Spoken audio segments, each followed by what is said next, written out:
सबसे पहले मैं क्लियर कर दूं कि देखिए, अपना आपकी आयु 70 साल की होती है या 65 साल की होती, 75 80 साल के होता है, 90 साल का होता है। पर इस आयु में क्या है कि आपको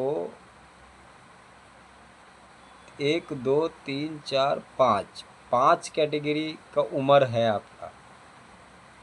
पहला उम्र आपका जो कि 22 साल का होता है, जिस समय आपकी शादी होता है।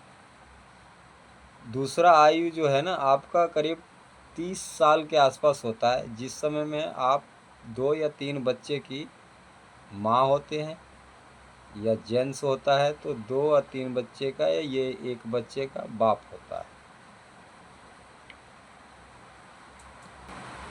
और तीसरा आयु आपका होता है 40 साल में।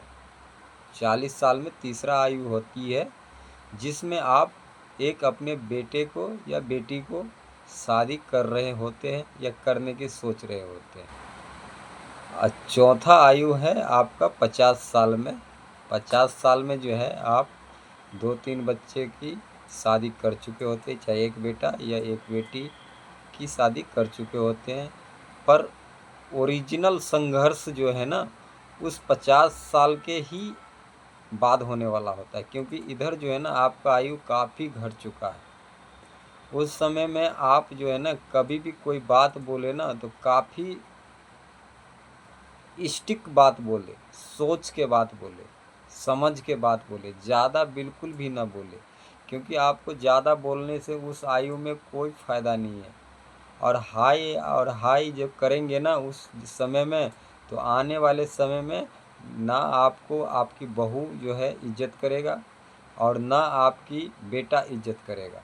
हाई करोगे तो हाई उस आयु में तो बिल्कुल भी नहीं करना। हाँ ठीक है, जो है सो बढ़िया है बाबू, अब तुम लोग करो जो करना है, बाकी हम क्या कह सकते हैं। उस उम्र में ये यहाँ पे आ जाओ।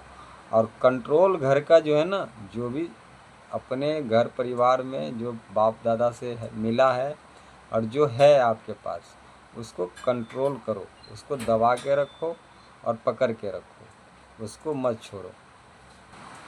और पाँचवा आयु आपका हो जाता है 60-65 साल में, जिस समय में हाँ भैया जो दे रहा है सो दे दे, खाएंगे पिएंगे, जैसा है वैसे, अच्छा ठीक है।